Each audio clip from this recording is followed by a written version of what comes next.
Dr. Carter, what are some ways that churches can set the stage for friendships to develop, specifically across groups of people of differing abilities? I remember you saying that the statistics are pretty high, particularly with people with autism, that they can feel very lonely.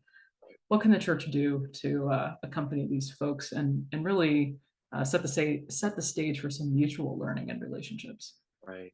It's a great question. It's what we want for anyone is to develop rich friendships, reciprocal friendships that bring meaning and joy and support and all of those things into each other's lives. Yeah. I think in many ways this is about opportunities and support. So there's not here either a formula that I could share. I'd be a wealthy man if I had a friendship formula per se. But I do think I think we know that there are ways that we can prevent those friendships from ever happening. If people's lives never intersect, people with disabilities aren't part of the ordinary experiences in our churches. If they're never arrive, or when they're there, they're always in separate places, then it shouldn't surprise us that friendships aren't being born from that context. And I share that because in some places that is the primary barrier. It's simply, you know, if you are never encountering one another, how do you have the opportunity to get picked as a friend or to pick someone? So the reciprocal of that, or the flip of that, is how are we making sure that we're supporting young people with disabilities to be part of all of the ordinary experiences in the life of our congregation? Some churches are prone to create separate or different kinds of programs for youth with disabilities, particularly when a cognitive impairment is part of that. And the risk of that, of course, is that you can be in a congregation, you can be in a church, and no one actually knows you or knows your name, except the people who volunteer in those programs.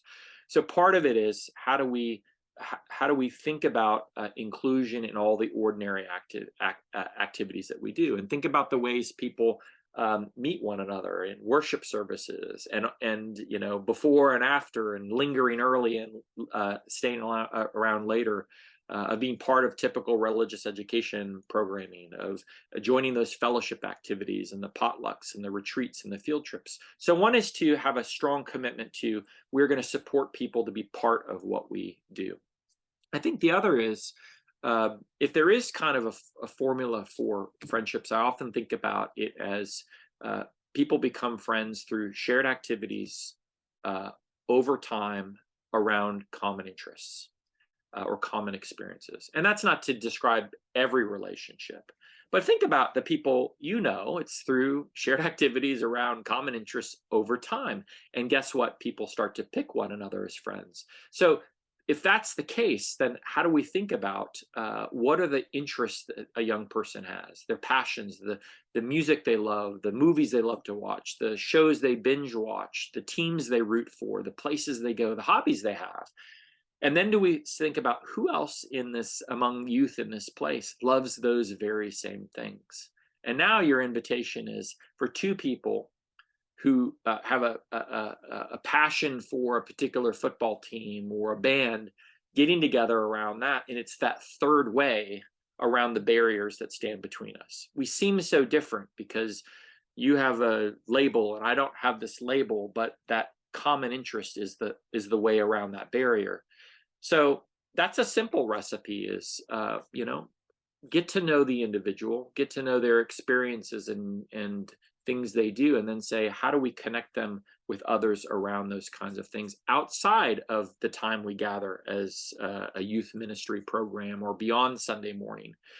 So that too isn't like a guarantee, because in addition to shared interest around, shared activities, common interest over time, we also have to make sure that people with developmental disabilities are well supported in those activities and that they have valued roles in those activities. So there's a tendency to think about some people as the sort of focus of our support or the focus of our ministry. And so we're in a helping helper mindset. And that's very different than a friendship. So we're inviting people not to help someone as the primary role, but to come alongside of someone who they might discover they have some commonality with. So I think that's part of it. I think there's other ways to think about how are we helping people with disabilities serve within the church. that changes it. One, it challenges people's preconceived ideas about a person and what they bring to that community. So how are we helping people serve in the church, in the community, in missions work, and other kinds of things? And then when they do that with other people who are also serving alongside them, also their relationships tend to get born that wouldn't otherwise. So those are some, I think, some principles uh, that you might think about. But I guess I would close with flipping the question, which maybe I've already done, which is, how do we form friendships for anyone? How do we help that for any young person? And that gives us probably 90% of what we need to also do when disability is part of the equation. And then we round the rest of it out with very individualized supports and thinking about particularities of that person and situation.